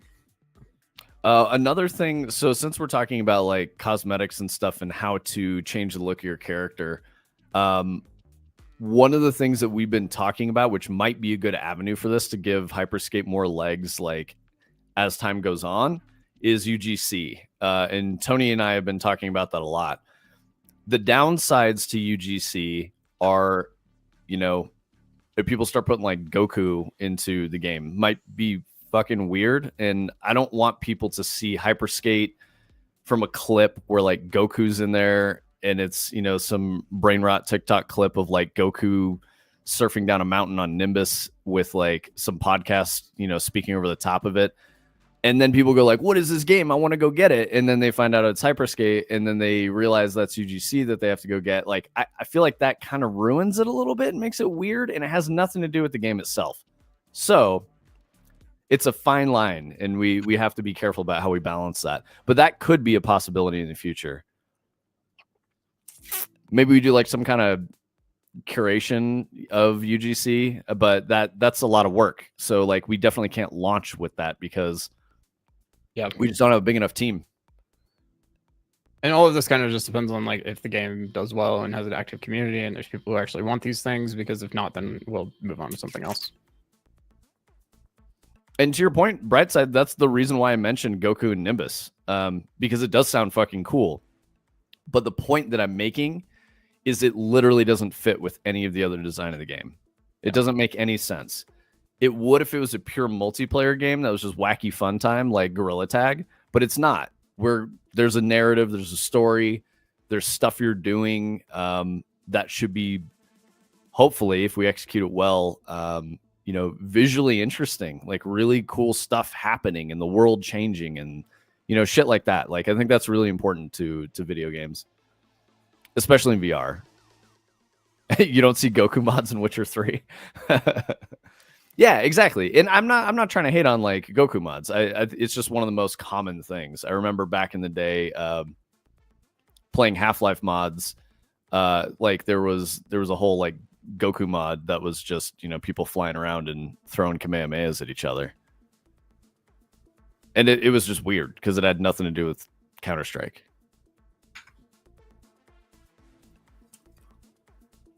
I meant Half-Life, but you know what I mean. Half-Life, Counter-Strike, same game, right? I'm kidding. I'm being facetious, chat. I've played both a lot. Yeah, there you go. So, like, yeah, Gary's mod would be a really good example of what we don't want to do LFQ. It's not because Gary's mod is bad or anything like that. It just doesn't fit with what we're trying to build. So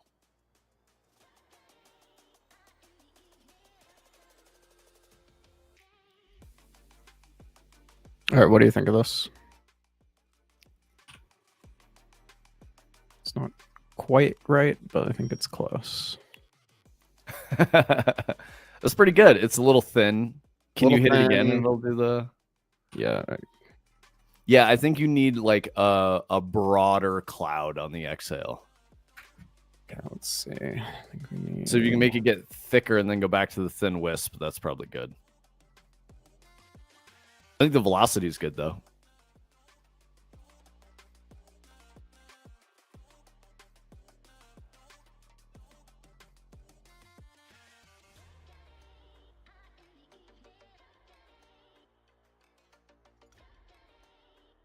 We get it, LFQ. You vape, bro.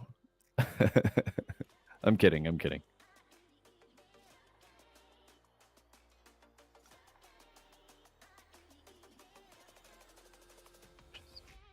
Yeah, I knew. You didn't strike me as a big vape, flat brim hat, like Monster Energy drink type of guy. Vortex force, maybe a little bit in the X, since you're blowing out of your mouth. It's probably going to be way too much. Let's see. I mean, you probably need more particles then. Striva, I've been thinking about your last message, Dark Souls 1 level connectivity, for a while, and I was trying to figure out what you meant. If you're still around, you want to elaborate on that? I'm happy to answer that about Hyperskate. I mean, the answer might kind of be yes. We're definitely doing like interconnected backtracking type stuff, but yes. Okay, if that's what he meant, yeah, totally. So imagine like the whole world exists together and is all connected, 100%. Yep. Absolutely. Yep. So while we have the 40 by 40 kilometer map, one of the design and so I guess overall game design and level design tasks is to figure out ways to segment it up into discrete chunks of gameplay with themes around them. I mean, that's game design, right?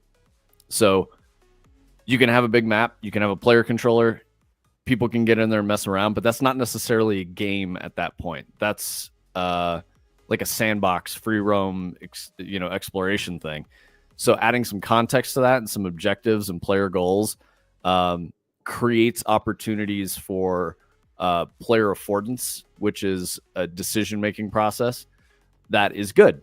When you have too many choices, it becomes an affordance problem. And what I mean by that is a player will, you might have heard the phrase like analysis paralysis or decision paralysis, where you have so many choices that you're not sure what to do. We want to keep it a little more on rails in certain moments to guide the player in getting better at playing games so that they feel some sort of mastery and progression. And then they can get into that I want to go do some really cool stuff and, have a more free-form play session. So it's both of these things, but structured in the beginning as the funnel gets wider and the player gets better at the game. User-hosted sessions. How's the performance of multiple people are in opposite areas of the map? Totally fine. We're not even doing any optimization yet, and that's pretty good. Yeah, did we do 4 or 5 people at once? I think we've done 4. We might have had 6 at one point. Yeah, and we had people all over the place. It's not. There's no server side going on, so it's just very it's not a competitive FPS or anything. So the networking is pretty straightforward. We have focused on keeping everything pretty optimized, and it works great.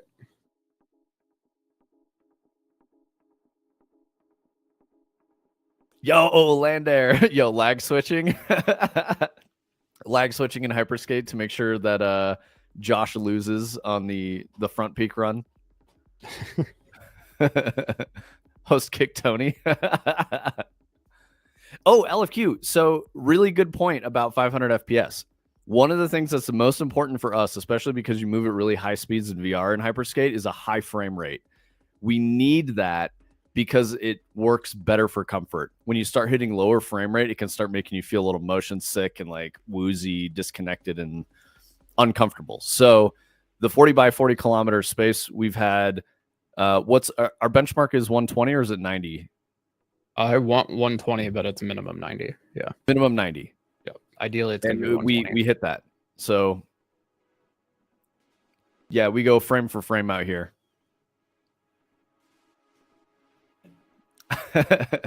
I love it, Lander. Don't let Josh beat you on the front peak run, bro. Well, it's VR LFQ, so I don't know if you could play it on your Steam Deck. 50. Lander asks, actually, that's an interesting question. Would lagging in VR make you feel strange, and do you need lag compensation differently? Yes. It would feel terrible. Anytime what's happening in the headset isn't feeling real, isn't moving in real time, isn't lining up with your brain's expectation of physics and movement and all of that, you will start to feel sick. You will get a headache. You'll have a bad time. So that's another reason our networking is kind of set up the way that it is. Each client is obviously trying to sync the data about the other players from the server and keep everything lined up. But it's very much designed in such a way that, you know, if we were making a competitive multiplayer game, again, like I was talking about, the server would have full authority over the player's location and movement and all of that 100% of the time. That's going to be really hard when you're going 300 miles per hour, and we need to ensure that you have a smooth experience at all times. So because we're not a competitive game and it's not very high stakes, the clients have a lot of authority about where they are and where they're moving and stuff like that. And they're just telling the server, and the server's telling the other players. And that's specifically set up that way so that if there's a lot of lag coming from another player, you're just seeing their character potentially lag out a little bit, but your personal experience stays as smooth as possible. So, yep. Yeah. I think the best example, we played on stream Into the Radius 2, and good God, there was a memory leak in one area. On launch day. Yeah. There was a memory leak in one area of the game, and I think, at like 15 frames per second. I'm really resilient to motion sickness, which is to say I don't get motion sick at all. So I was still playing at 15 frames, and the chat was like, what the fuck is happening?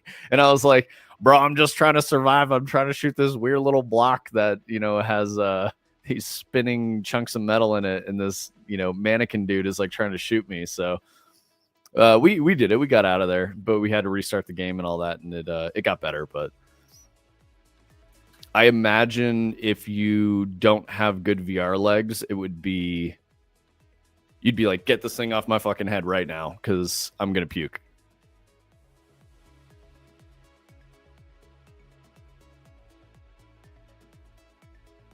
So Lander, we are making a future space RGB VR penjamin for use in Hyperskate. That's what Tony's working on right now. He's got it going pretty well. The idea is a gameplay mechanic as you are skating along in Hyperskate. You need to recharge your boost. You hit the penjamin. Ties in really well with like snowboarding culture and all that stuff. So yeah, that's the whole purpose of this. Sick. What were you playing?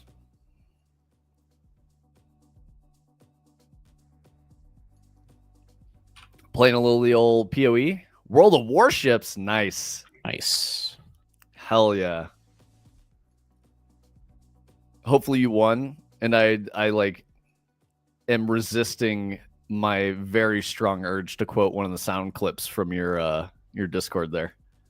You did? Incredible throw. Nice.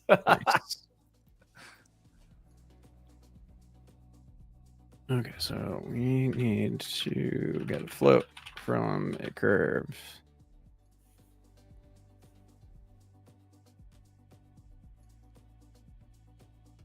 The radius is going to be based on velocity. I feel like I've watched you. Yeah, no worries, Lander. Thanks for coming through and chatting. I was going to say, I feel like I've watched you play World of Warships a few times. This is pretty dope. Like, I don't fully understand it. I understand like the strategy bits of it, but yeah, it was pretty cool. Yeah, take it easy, man. Thanks for coming through.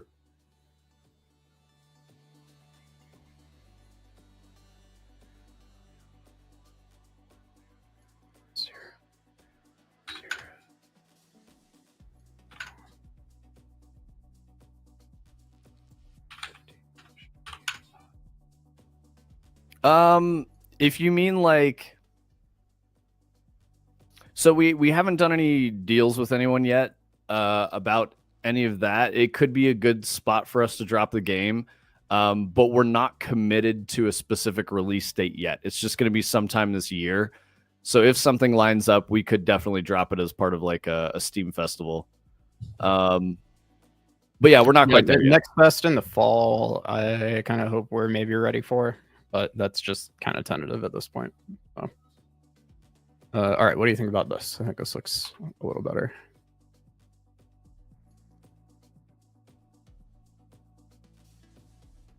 So it kind of starts as like a larger cone and then thins out as it goes slower. Yo, what's up, Davey D? Thanks for coming through, brother. Yo. Yeah, the beard is huge right now. Here, there you go. That's my face without beard. And then I have all this extra chin. Need some little bit of vector force. Brightside, you're gonna go for Next Fest. That's with the pizza game, yeah? What's your pizza game called again? Thanks, Davey. I do too. It's a little warm. Beard's coming off in March. So we've got like another month of beard.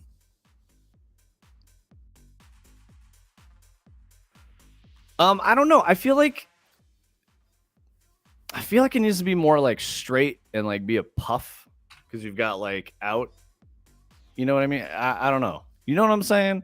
Because like when you hit the penjamin, it's like puff, and then there's like a little bit of a trail afterward. Almost like distinct beats. I could probably do like a storyboard of it or something, if that helps. Kind of like, so is the problem as it just like I'm looking at the mechanics of this, is the problem the J shape that happens immediately with like every single particle? Should that not start happening right away? Okay. Yeah. It should be like straight and float in front of you, and then it turns into the J shape. Okay, so I just need to scale the gravity, then that should be easy enough. We're already kind of doing that. Okay, let's see. So yeah, at 0, we have no gravity. What is this over normalized age? How have you been, Davey D? It's great seeing you, man. I feel like we haven't talked in months. Hopefully all is well and you're thriving. Are you still doing your stream content and stuff? This one is from Curve. My apologies. I haven't been keeping up on your channels. Data analytics course. Okay, nice. Chat, Davey D is someone I worked with on a project. He was a junior level designer on my team. It's cool. He's a great dude.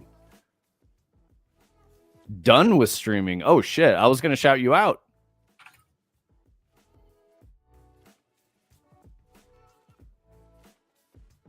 Damn, bro. Okay. You're just over it? Tired of the whole business? Because I could feel that.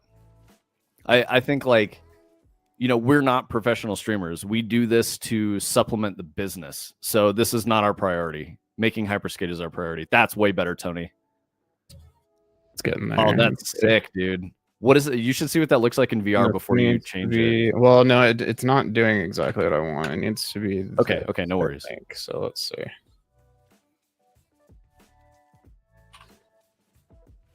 Oh, I think you told me about that, Davey. If that was the stuff from last year, yes, I remember.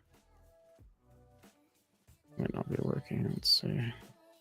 I appreciate your PG language, but it's not required.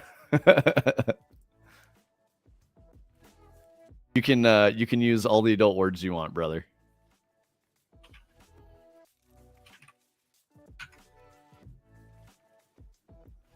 I feel like you don't really swear though, don't you?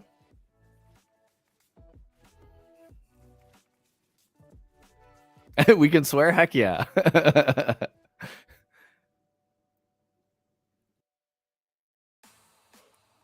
I like that you instead of saying bullshit, you said bullshat. Dude, you're great, man. I missed you, homie. I'm glad you're here. I'm glad you're chatting with us.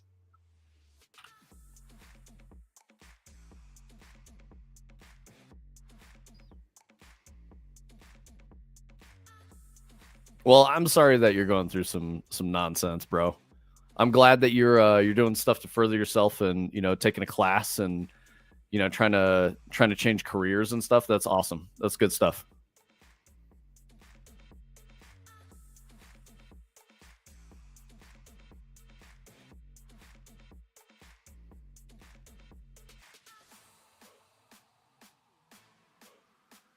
I really like the variants that you got in it now, Tony. Like how the cloud gets wider and stuff. I don't know why it's getting all like poofy around the face though. It's weird. It's like something falls off right at the end.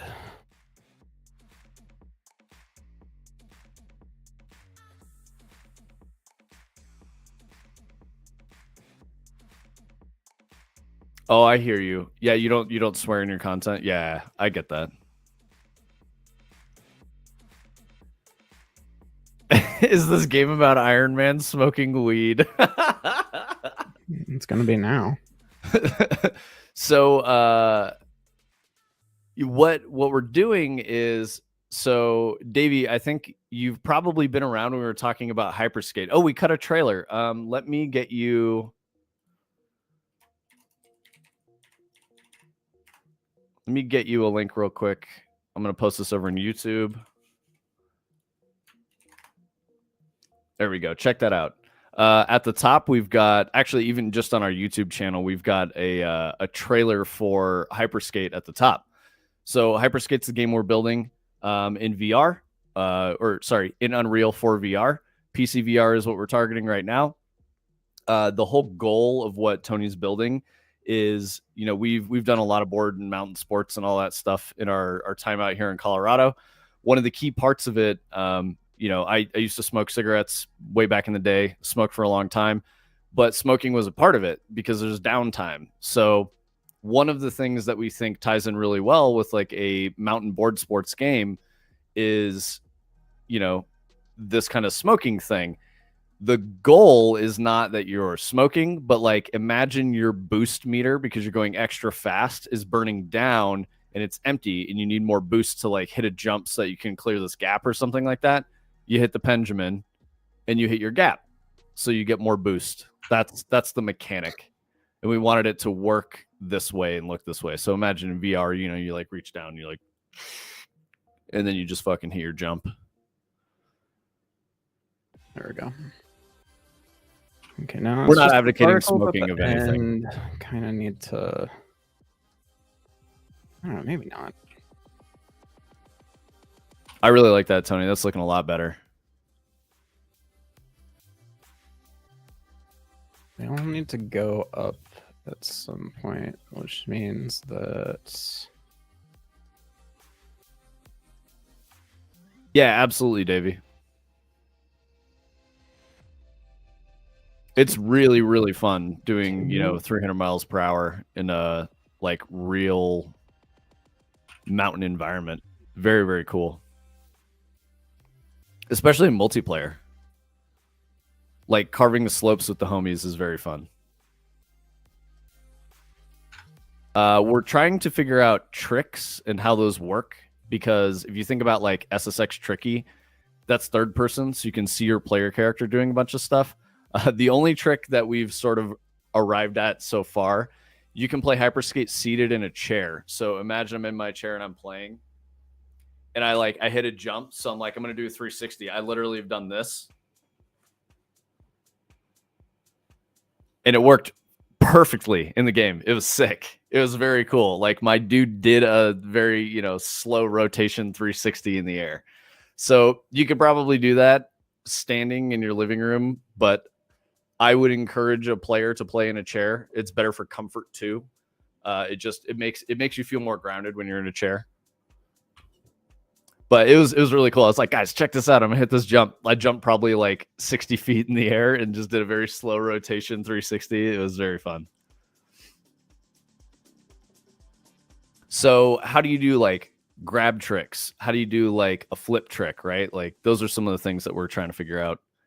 Because it needs to feel cool to the player doing it, and they need to feel like they did something cool. But your friend watching you needs to see you also do something cool. So it might be like a mix of your player characters doing an animation that other people in the game can see, and your client does an animation that you can see in VR that makes sense for what you're doing without like whipping your head around and making you sick and taking control of your view. So it'll be a combination of those things, and I think it'll be really neat. Yeah, no worries, Davey. Thanks for coming through, brother.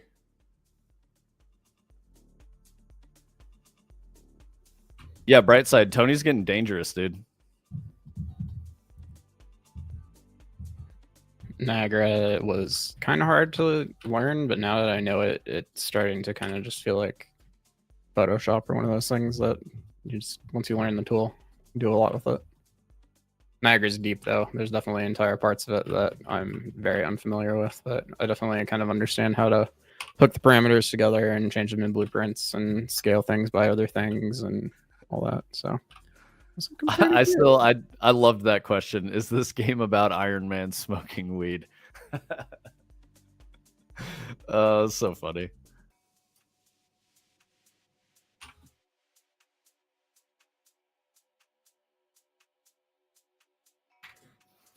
Let's just keep upping the particle count and see how it looks.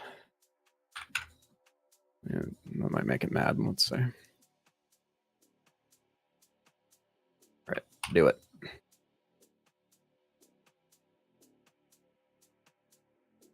I mean, that looked very cool. That definitely looked cool.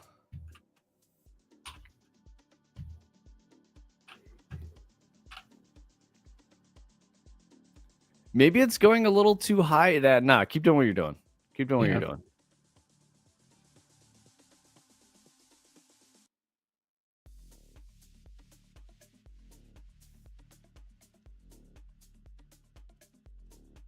Oh man, Twitch chat is like, from these dashboards, I see like a message from Brightside that I don't see in another one. Oh no, there it is. Okay, yeah, it does look like some natural smoke. I like it a lot.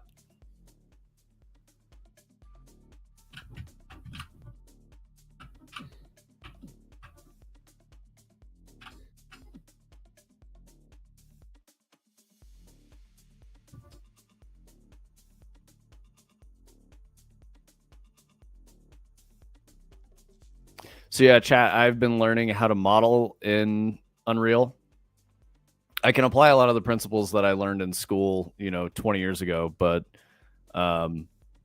it's interesting. It's a journey. Don't really want to be modeling, but it'll help us. It'll help us make a lot of progress. We've had a few people come through and help us with some 3D modeling, but it's hit and miss. Oh yeah, Striva, exactly. Gandalf made a smoke ship fly through Bilbo's smoke ring. Can you do that? Yeah, absolutely. It'd be a little more tricky. Not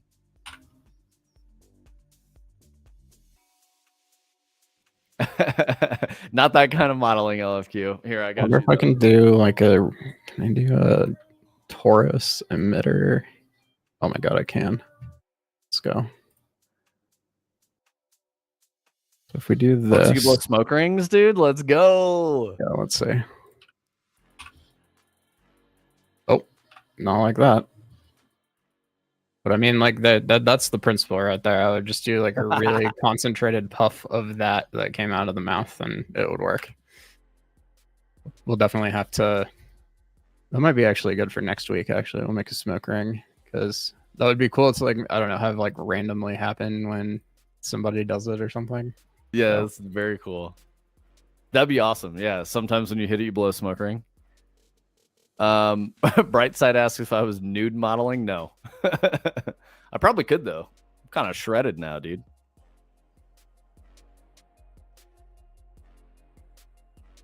My wife vetoed the shirtless streams, though. Unfortunately, sorry, chat. I don't think we're allowed to do that anyway, are we?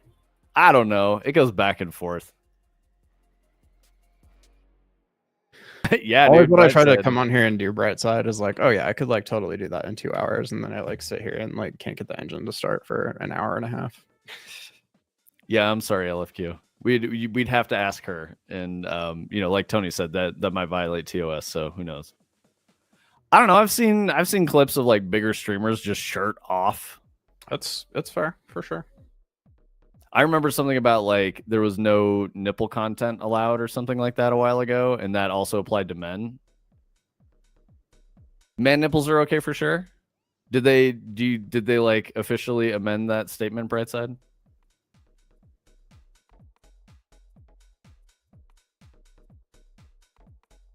Hot tub in the background, yeah. Oh, the body paint, yeah. Yeah, good point. Good point.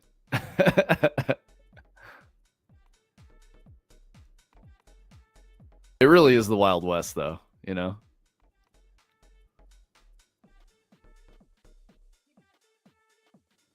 We're showing off. So some of these assets were made by people who've helped us, like this helmet. Very cool stuff. It's a mix of asset store and other things. This is a test map that Tony's been using. We've got some imported models, some different, you know, boards that you guys have seen. I just wanted to see how the smoke looked in daylight, because a lot of our gameplay is more this lighting scenario. So, what am I trying to do here? Oh yeah, do camera location. Okay, here we go.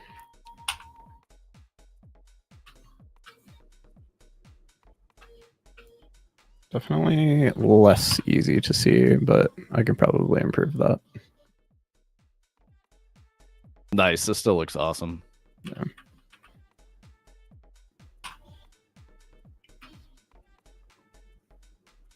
Man, I'm still tripping that Prismatic rated us. That's what the fuck? That's so crazy. So cool.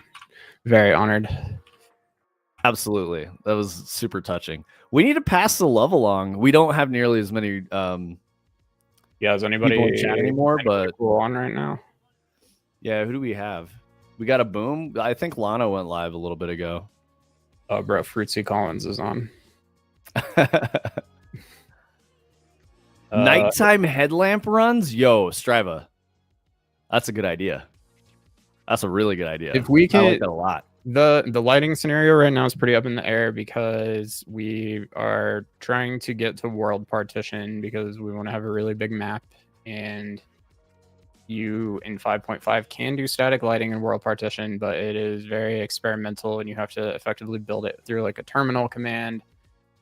And because of that, I definitely am trying to look into if there's some sort of real-time lighting setup that we could use instead that would allow us to do dynamic time of day and flashlights and stuff like that. I mean, obviously you can do these things with baked lighting as well, but it's a lot more work across the board than just, you know, changing the light and letting the game handle it. So to be determined, I guess, is kind of where we're at on that one right now.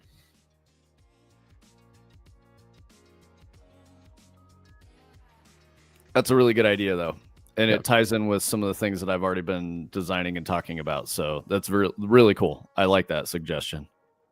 Yeah, I'm kind of a like decision paralysis right now, Brightside, with this whole project, because we need to figure out what we're going to do. And I just can't figure out what the right answer is because, as I'm sure you're very aware, the amount of content in terms of like legit learning material out there for I think world partition in general, or just open world things or level building and stuff, is really limited, and it all kind of stops at like, here's how you create a world partition level, and it doesn't talk about why you do it or what the best practices are going to be in the long term, or, you know, the hangups that you need to watch out for. So I feel like I still barely know how to make the decision, and I'm going to try to push it towards world partition and just start using it and try to figure it out, because I think that's the only way it's going to happen. Also, Brightside, I don't know how often you talk to Adder, but I think Adder might know some things about lighting. So if you have questions, it might be good to ask him. Lighting's a whole ass thing. It's like a whole discipline. You could spend an entire career just being a lighting artist. It's like 15 years just doing that. Especially in AAA. You know, that's why like my skill is in counter and level design. That's like what I've done mostly in my career. So being at Fractal Grove, you know, being a co-founder and creative director is different. But when I was working on Destiny, I like when I made Whisper and 0 Hour, I was like the feature lead. So I was the vision holder of those projects. So I know that I can do the creative direction thing. So we're doing it in this bigger setting for like the whole game instead of just like one little piece of content. I'm like doing the whole business. This is a fucked up distance field for this helmet. Jeez. Whoa.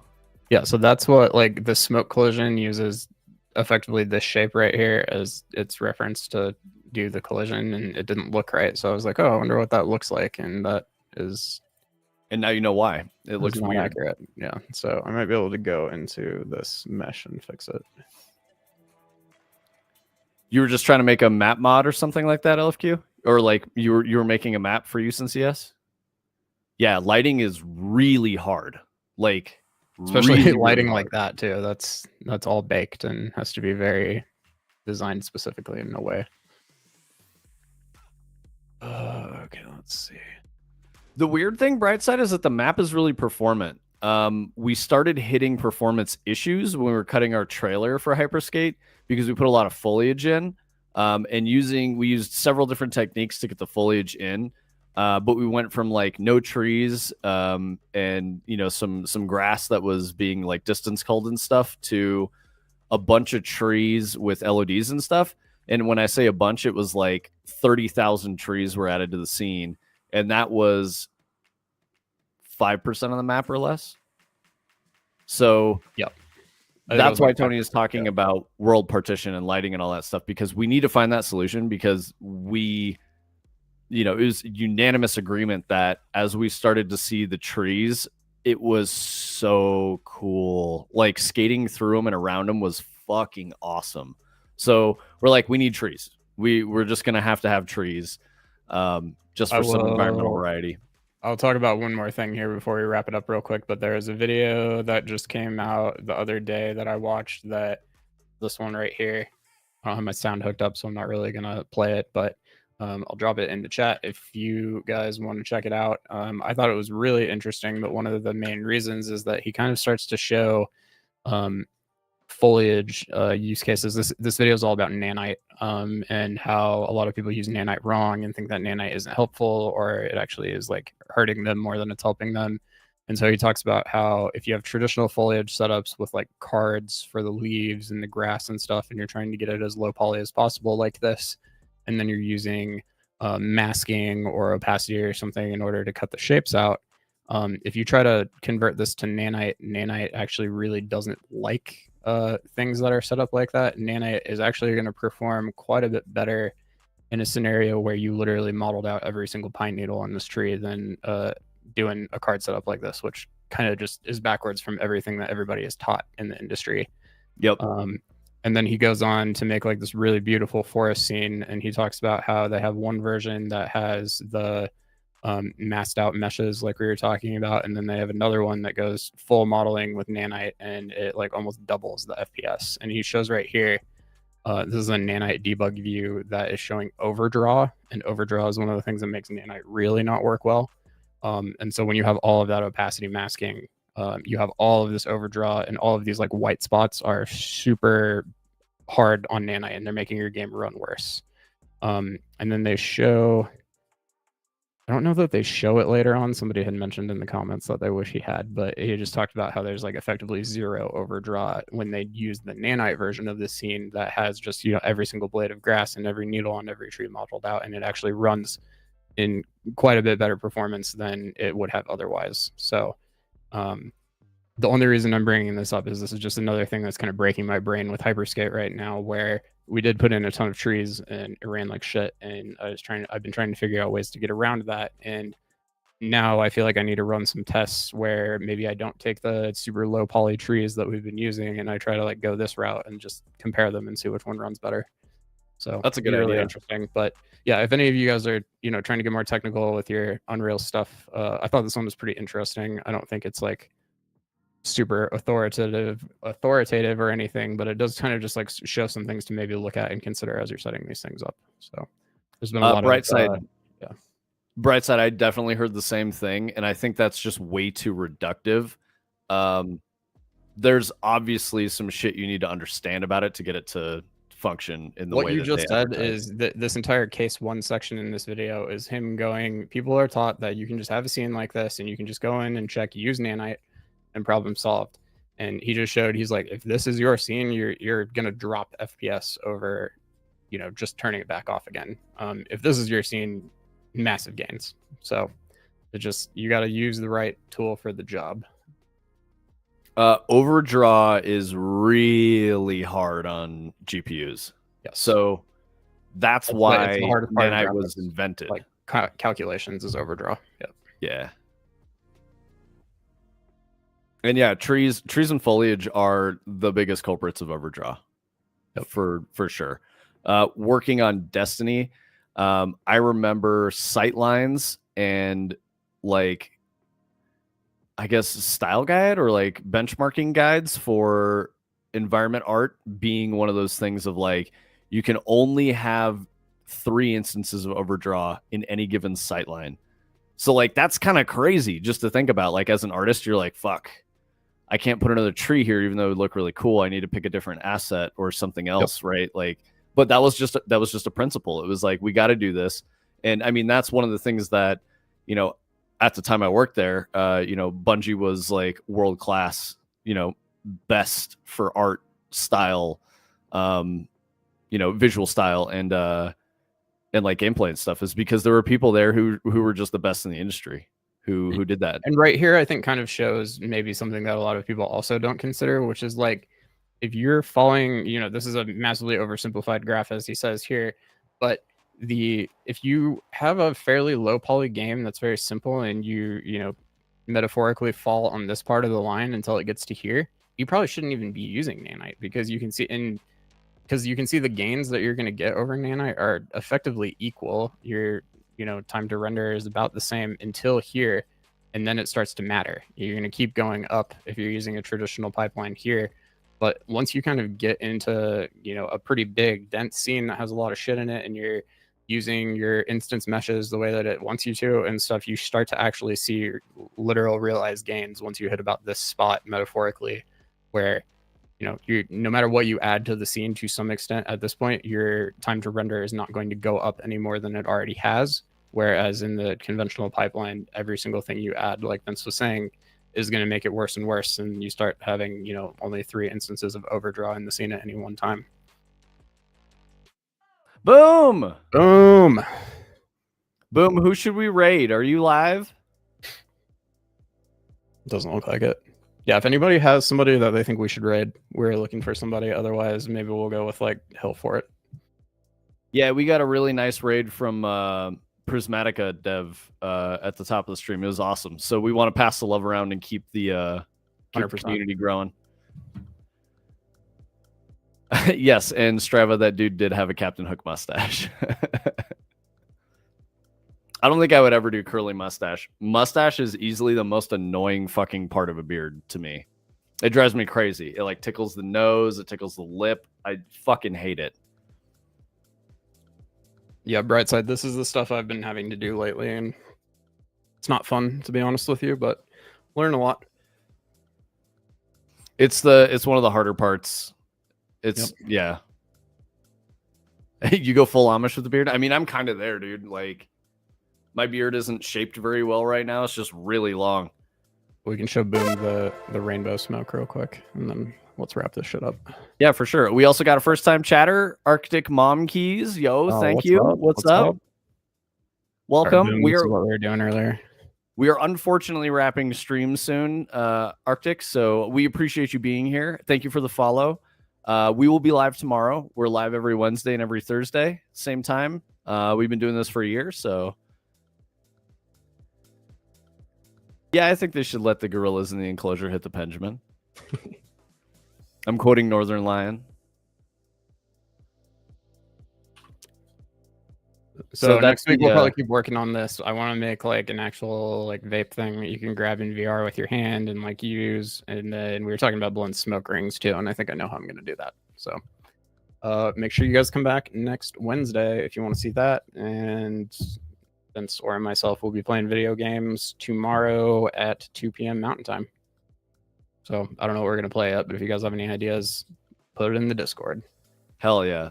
Strive, I have like a hemlock style broad like straw hat, so I could definitely wear that for a stream. I'm getting a haircut on Friday, so hopefully it'll be a little more shapely.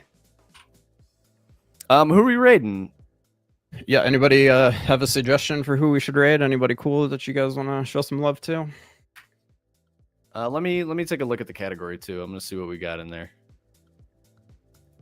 First Crimson is live. He's UE. I mean, if you vouch, dude, you got to vouch though. Yeah, are you vouching, bro?